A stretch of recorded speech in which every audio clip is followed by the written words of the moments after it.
warahmatullahi wabarakatuh. Selamat datang pada perkuliahan online kali ini, yakni kita akan membahas tentang uji regresi dan koefisien determinasi. Ini merupakan materi tambahan, namun materi ini sangat dirasa perlu karena barangkali di antara kalian nanti ketika penelitian skripsi ada yang mengangkat permasalahan dengan yang membutuhkan uji regresi. Adapun tujuan perkuliahan kali ini, setelah kalian mengikuti perkuliahan online, tutorial, dan memahami materi, diharapkan kalian dapat menentukan persamaan regresi linear sederhana, dan yang kedua adalah menentukan besarnya koefisien determinasi. Sedikit gambaran di sini, persamaan regresi linear itu digunakan jika kalian mengangkat sebuah permasalahan atau judul penelitian yang menggunakan pengaruh atau untuk mencari pengaruh sesuatu terhadap sesuatu, pengaruh antara satu hal dengan hal yang lain. Nah, misalnya saya ambil contoh pengaruh minat belajar terhadap prestasi belajar siswa. Secara kuantitatif itu kalian menggunakan uji regresi untuk menentukan apakah ada pengaruh atau tidak. Tetapi kalau secara deskriptif, kualitatif, tentunya kalian tidak akan membutuhkan uji ini. Kalian hanya perlu mendeskripsikan dari data-data yang ada. Nah, setelah kalian mendapatkan hasil dari uji regresi itu, apakah ada pengaruh atau tidak, maka prosentase misalkan ada pengaruh itu berapa persen pengaruhnya bisa dilihat pada besarnya koefisien determinasi. Uji regresi ini sudah tadi disampaikan gambaran singkatnya digunakan untuk mengetahui apakah satu variabel mempengaruhi atau berhubungan dengan variabel lainnya.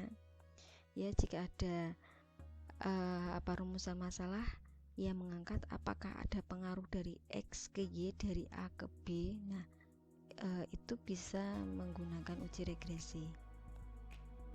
Nah, analisis regresi itu digunakan sebagai alat untuk melihat hubungan fungsional antara variabel di mana satu variabel bebas dan variabel terikat. Nah, di sini ada istilah variabel bebas dan terikat Jadi misalnya tadi apakah ada pengaruh minat belajar dengan prestasi belajar, maka minat belajar itu menjadi variabel X karena dia bebas Tapi kalau yang prestasi belajar menjadi variabel Y atau terikat. Kita pahami dulu apa yang dimaksud dengan variabel bebas. Variabel bebas itu variabel yang mempengaruhi. Jadi kalau tadi misalnya rumusan masanya adalah apakah ada pengaruh minat belajar terhadap prestasi belajar, maka minat belajar itu kan dia yang mempengaruhi, makanya dia disebut variabel bebas. Nah, tapi kalau prestasi belajar seperti yang tadi judulnya itu, apakah ada pengaruh minat belajar terhadap prestasi belajar siswa? Karena prestasi belajar siswa sebagai variabel yang dipengaruhi, maka dia menjadi variabel terikat. Nah, setelah diuji regresi nanti akan muncul sebuah persamaan dan ini bentuk umumnya yaitu Y topi sama dengan A plus BX. Y topi ini, Y-nya itu adalah variabel terikat. X-nya di sini variabel bebasnya. A adalah konstanta dan B adalah koefisien. Dan nanti ini ketika kita mencari ini sudah ada semua kalau kita menggunakan SPSS. Langkah-langkah uji regresi dengan SPSS kita menggunakan SPSS yang cukup mudah. Yang pertama, kamu harus memasukkan variabel X dan Y ke SPSS. Berarti ada dua buah data. X-nya apa, Y-nya apa. Kemudian dipilih analyze, kemudian regresi, kemudian ada linear. Nah, di situ kalian masukkan yang X tadi yang mana, yang Y yang mana. Kalau untuk hal ini jangan sampai tertukar ya. Jadi kalian harus bisa mendefinisikan, mengidentifikasi mana yang menjadi X, mana yang menjadi Y. Setelah itu klik OK, maka akan muncul output di SPSS. Kemudian di situ akan tertera persamaan regresi, mana yang A-nya, mana yang B-nya, ya. Nah, nanti di situ juga sudah ada koefisien determinasinya, kalian bisa melihat berapa persentase. Contoh deskripsi soalnya seperti ini. Ada seorang mahasiswa, dia mengadakan penelitian terkait prestasi belajar dan motivasi belajar. Nah, setelah penelitiannya selesai, mahasiswa tersebut memberikan tes. Tes itu tentunya untuk mendapatkan data prestasi belajar siswa. Dan memberikan angket. Angketnya itu tentunya terkait untuk motivasi belajar siswa. Nah, mahasiswa tersebut itu ingin mengetahui apakah ada pengaruh motivasi belajar terhadap prestasi belajar siswa di sekolah. Nah, untuk menjawabnya maka perlu dilakukan uji regresi. Sebelumnya harus kita definisikan dulu mana yang menjadi variabel X, mana yang menjadi variabel Y. Kalau di sini apakah ada pengaruh motivasi belajar terhadap prestasi belajar, maka motivasi belajar menjadi X, kan dia kan yang mempengaruhi. Ya, ada di sini variabel bebas. Dan Y itu prestasi belajar itu terikat karena dia dipengaruhi. Jadi kalau kalian masih bingung ya, mungkin harus berlatih dan mungkin menggunakan feelingnya ya. Artinya gini, mana sih yang menjadi X, mana yang menjadi Y, sambil dipikirkan, karena ini langkah awal yang tidak boleh salah, nanti akan mempengaruhi ketika kita mengidentifikasi variabel di SPSS.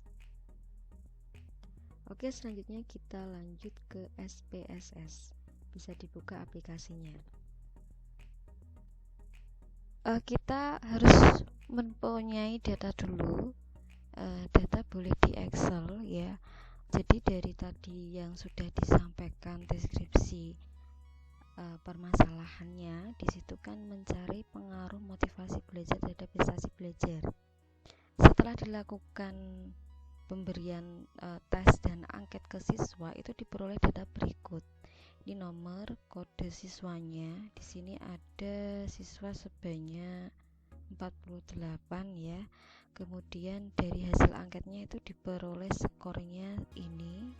Kemudian prestasi belajar siswanya ini. Nah, data ini kita pakai, kita bisa copy untuk datanya saja.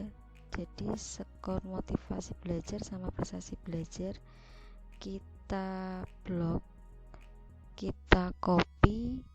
Nah, kita sambil sudah mengaktifkan SPSS ya, kita dipaste ya, kita paste di sini. Nah, ini sudah ada, kita cek dulu apakah sudah lengkap atau belum. Nah, di sini bisa diidentifikasi di variabel view. Kalau yang tadi yang di awal itu motivasi belajar ya. Di sini tidak boleh ada spasi. Kemudian yang di sini adalah prestasi belajar.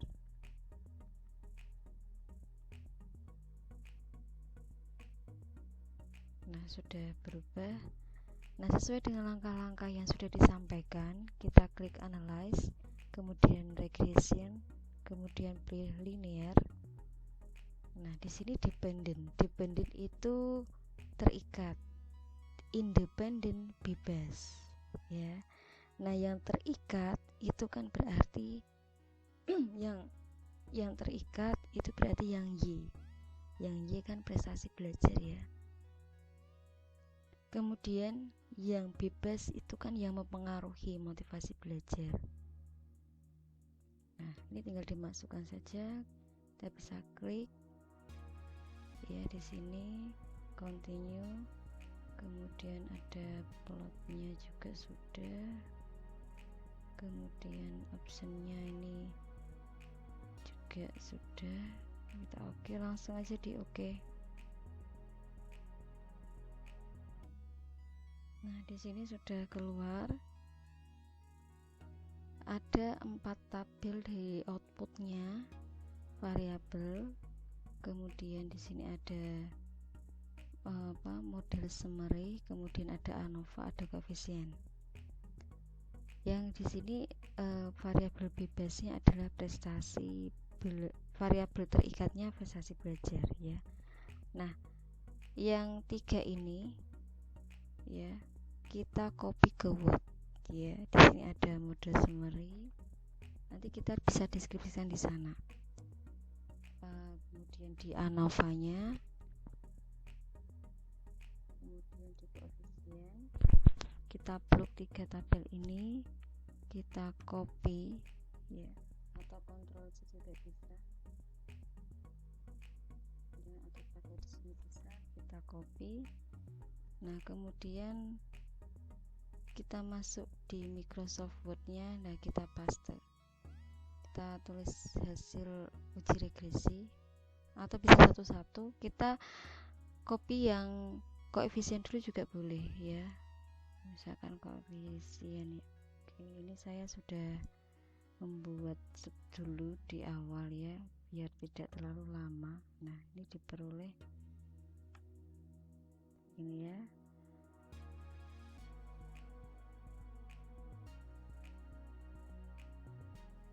Nah, dari sini nah, ini sama. Nah, dari output SPSS itu diperoleh persamaan regresinya. Nah, kita tulis kesimpulannya. Output koefisien itu memuat persamaan regresi yaitu y topi sama dengan kan a plus bx ya. Nah, jadi dari kesimpulan dari output SPSS bersama regresi y topi ditulis sama dengan minus 26,756 itu dari sini. Ini ya. Nah, ini saya buat tebal. Kemudian yang 1,360 itu adalah yang motivasi belajar ini. Dia koefisiennya dari X, kan tadi kan motivasi belajar kan variabel X. Nah, di sini sudah terdapat pengaruhnya. Nah, jika motivasi belajar ini positif 1,360, maka tentunya dia punya pengaruh. Tuh kesimpulan yang koefisien. Selanjutnya kita bisa copy untuk yang di summary ini ya. Kita copy ya. Kemudian kita paste di sini.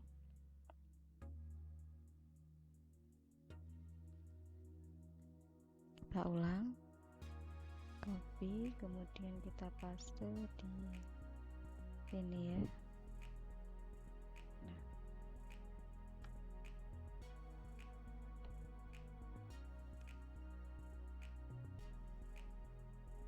untuk kesimpulan yang summary ini kan tadi dari yang tabel koefisien kan dinyatakan kalau ada pengaruh. Nah, di tabel yang di R square ini berapa persen sih pengaruhnya? Nah, diperoleh dari output SPSS diperoleh nilai koefisien R itu 0,934 dan koefisiennya di sini yang dipakai R square itu 0,873, jadi 87,3%. Artinya pengaruhnya sebanyak 87,3%. Cukup besar ya pengaruhnya. Nah, yang ketiga adalah tabel ANOVA-nya. Kita bisa klik di sini, kita copy, kita pastekan di Word ya.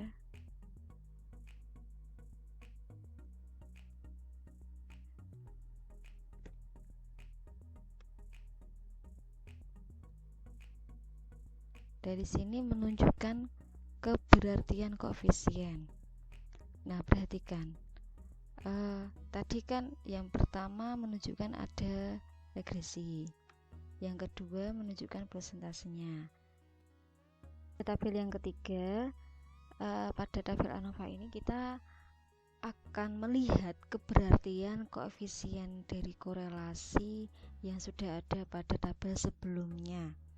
Nah, ditunjukkan kalau F hitungnya 316,587 dan signifikansinya itu 0.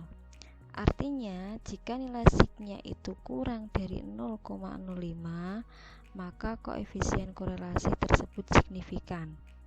Maksud dari ini gini, jika signya ini kita cek ya, kalau ternyata kok kurang dari alfa 0,05, alfa 0,05 itu dari mana? Dari tingkat kesalahan 5% yang sering kita pakai di dunia pendidikan. Berarti korelasi itu berarti ya yang kita tulis sebelumnya itu berarti gitu. Berarti itu ya bisa dipakai. Nah, maka koefisien korelasi untuk pengaruh motivasi belajar terhadap prestasi belajar signifikan dengan besar pengaruh 87,3%. Ya, dari sini artinya ada pengaruh ya. Ada pengaruh motivasi belajar terhadap prestasi belajar siswa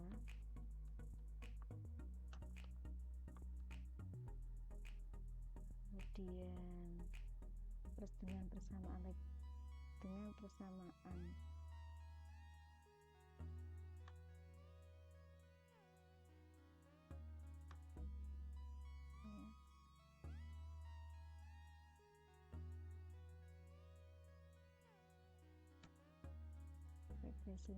8, ini.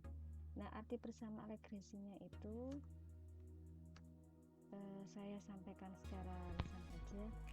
Jika motivasi belajarnya itu 1, positif 1, kan X itu, maka prestasi belajarnya akan ditambah 1,360 ya. Jadi di sini semakin banyak X-nya itu Y-nya juga akan semakin naik. Tapi karena di sini ada minus, mungkin ini akan kelihatan pada tingkat berapa nanti X-nya akan menjadi positif ya, artinya ada pengaruh sebesar persamaan ini. Dengan besar pengaruhnya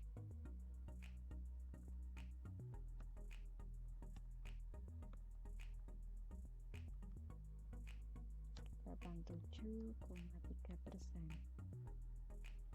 Oke, ini ya dari pembelajaran uji regresi. Semoga bermanfaat. Jadi kalian misalnya nanti ada yang mencari atau penelitian dengan menggunakan uji regresi, kalian sudah bisa melakukan uji regresi sendiri dan sudah memahami bagaimana cara dan memaknai apa yang ada di SPSS. Kiranya cukup sekian, mohon maaf jika ada kesalahan. Apabila ada pertanyaan bisa disampaikan pada kolom komentar. Oke, terima kasih, selalu semangat belajar, jaga kesehatan. Wassalamualaikum warahmatullahi wabarakatuh.